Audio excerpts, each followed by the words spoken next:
Good morning students. Today we are going to study about another subtopic in the first chapter. That is, how was commerce and trade took place in North India. In spite of many political problems in India, India flourished during medieval period from 12th century to 16th century. Balban was the first sultan who paved the way in the dense forest. As you all know, Prime Minister is ruling a country now. In olden days, there were no ministers, instead they were called as sultans. What is meant by paved the way? It means he made some development in the dense forest. Dense forest means thick forest. Since the forests are very thick, the traders they struggled a lot in order to travel in the forest for promoting trade. So Balban, what he did is, the first sultan, he made some development in the forest for the benefit of the traders and also helped the traders to move their commercial caravans from one marketplace to another. Alauddin Khilji encouraged import of foreign goods from Persia. Arabs also played a dominant role in India's foreign trade. What is dominant role? That is, India mostly were dependent on Arabs for foreign trade. So they were very dominant. The trade between the coastal ports were in the hands of Marwaris and Gujaratis. During the period of Sultan, the trade flourished due to the establishment of currency system based on silver and copper. The coins, silver coins, those days they were not rupees, instead it was called as silver coins and copper coins. The important trade centers in North India were Delhi, Mumbai, Ahmedabad, Sonargaon, Janupur, Lahore and so on. The burgeoning foreign trade led to the development of marketplace in towns and villages. Burgeoning means rapid increase of foreign trade. So foreign trade was rapidly increasing in order to develop the market areas in towns as well as in villages. India's handicraft was very popular in foreign market. So handcrafts were very popular in foreign markets. India imported some goods such as dry fruits, precious stones, glassware, high-grade textiles, raw silk, corals, scented oil, velvets, etc. from Kabul, Arabia, Europe, West Asia and China. Students, Indian products were exported to East Africa, Malaysia and China. See students, Indian products are also being exported. Not only India is not only importing the goods, India is even exporting the goods. Buying and selling was conducted through overland routes with Afghanistan, Central Asia and Persia. Overland routes means transported through landways. India conducted foreign trade via land route with Quetta, Khyber Pass, Iraq and Bukhara. Students, the next subtopic is trade with Rome, China and Europe. Students, this is a very interesting topic to learn how was India's trade with Rome, China and Europe. Traders from Rome and Greek came to Tamil Nadu during ancient period and had trade relationship with ancient kings of Pandya, Chola and Chera dynasty. In order to do trading through sea, the countries had different route called sea trading route. The Cholas then conquered the Sri Vijaya Empire of Indonesia and Malaysia to secure the sea trading route to China. India's overseas trade started to develop and expanded due to trade with European companies during 16th and 18th centuries. As you know, The sea route was discovered by Vasco da Gama. Vasco da Gama discovered sea routes from Europe to India passing through Cape of Good Hope. India's overseas trade was a monopolized one. That means single-handed with European companies. At one particular time, the global trade share of India was 55%, which is just 2% in this 21st century. The European merchants, they came to India as the representatives of their own government. These European merchants gained a strong relationship with India and started to establish East India Company. The textiles business and shipbuilding industries, textile industries earned more name and fame during 17th and 18th centuries. When Britishers started to rule India, the demand for Indian goods started to decline.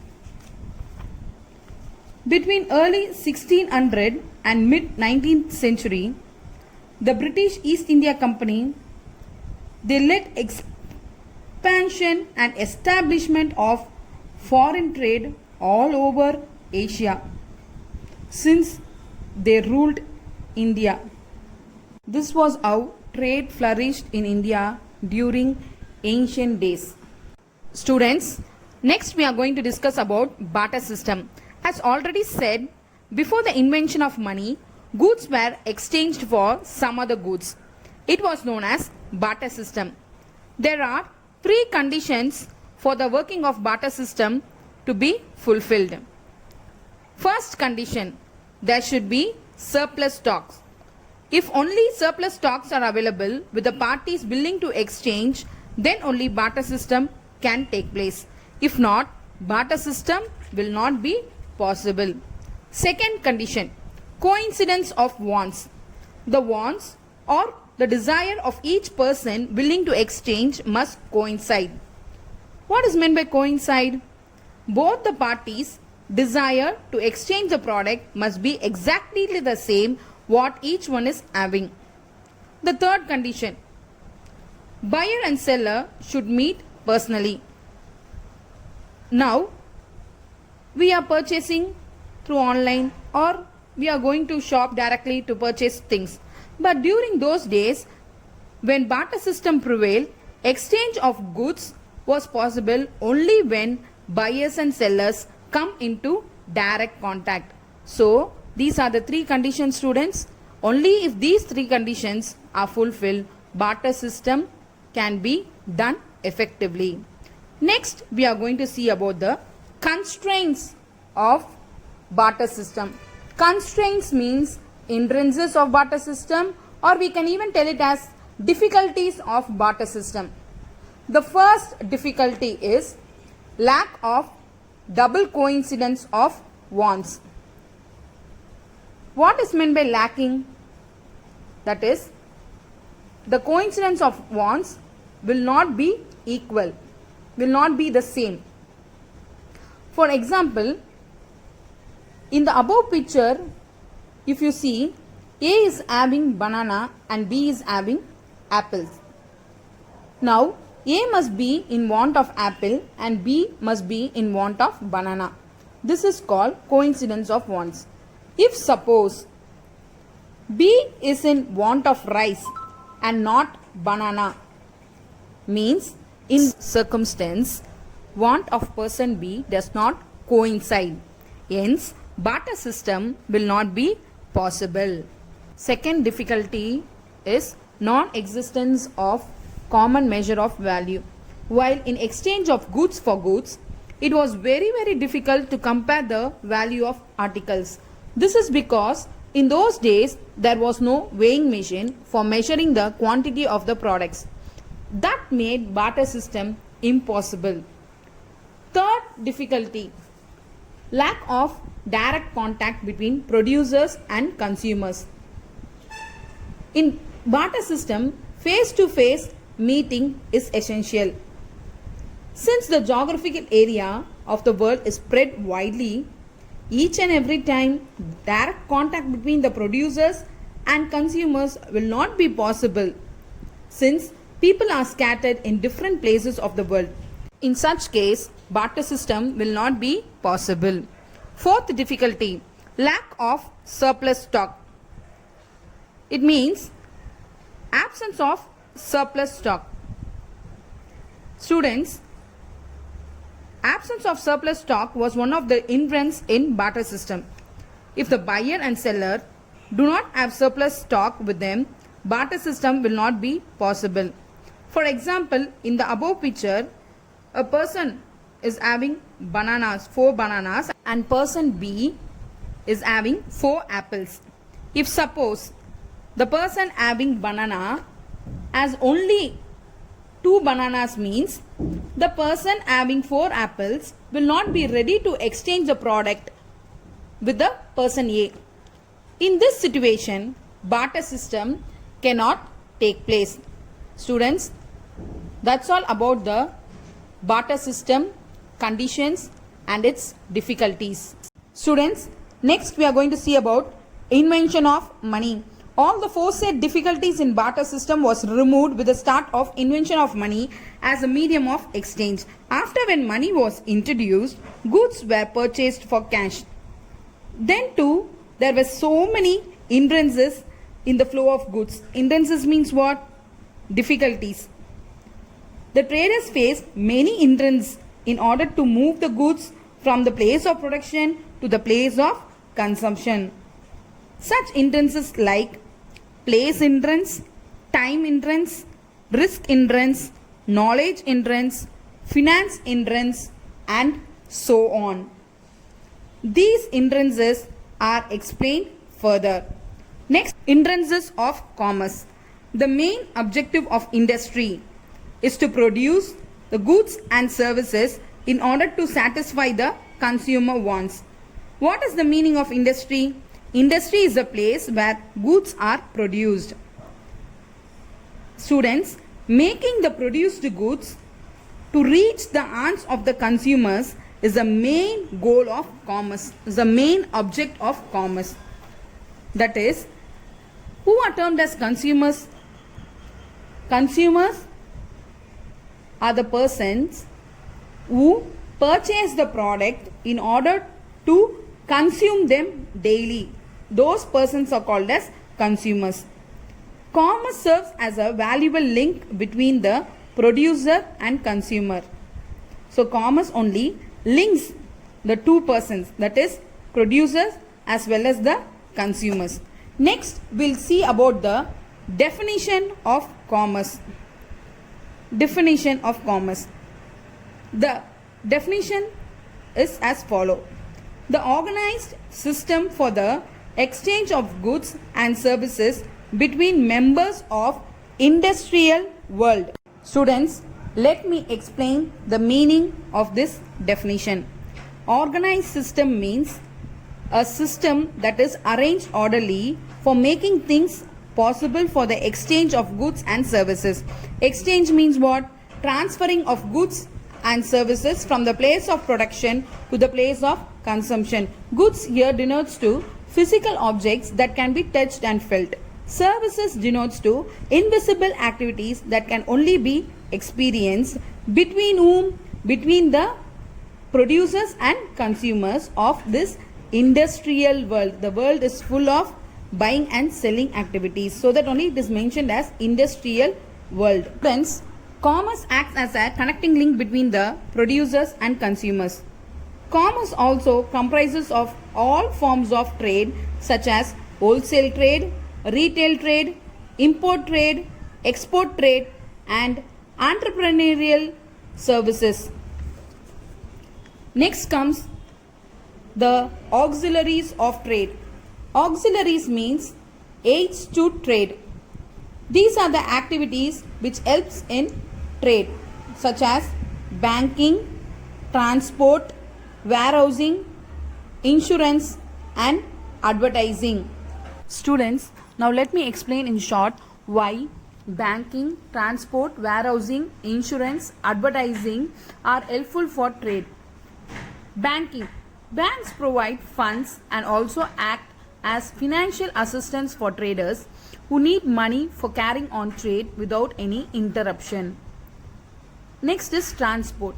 Transport is helpful for transferring the goods from the place of production to the place of consumption. Warehouse. Warehouse is very useful for storing the goods till the demand for the products arises. Insurance.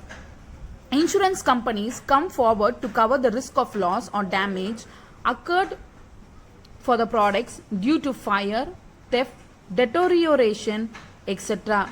Deterioration means spoilage of goods. Next comes advertising. Advertising the new arrival of products in the market makes the consumers to get more knowledge about the available new products in the market.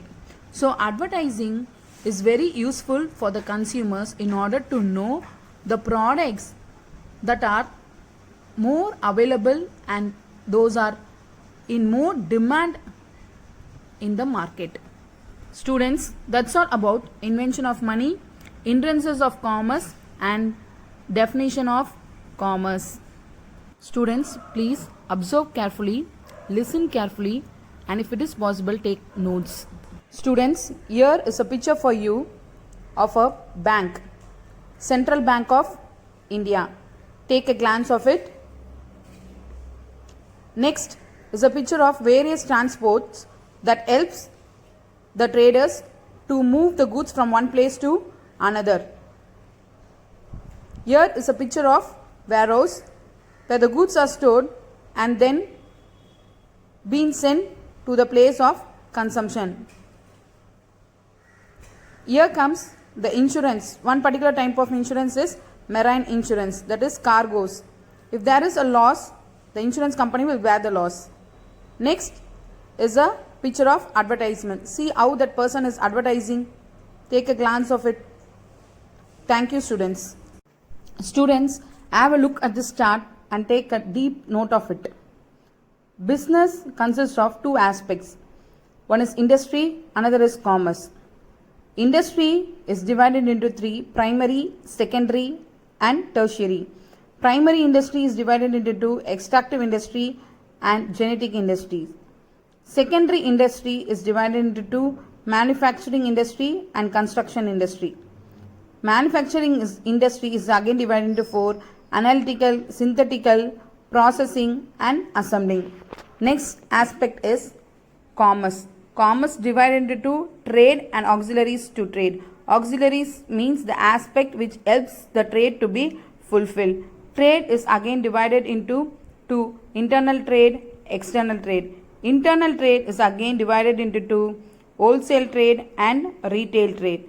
External trade is divided into three: import trade, export trade and entry port trade. Then comes auxiliaries to trade. Auxiliaries to trade include transportation, warehousing, insurance, banking and finance and advertising. Students, all these aspects when it is put together is termed as business. Students, take down the definition of business. Business is an economic activity carried on by a few or more individuals to produce, buy or sell goods and services that satisfy human needs and help in earning income. Thank you, students. Tomorrow we'll see about the rest of the topics in chapter 1.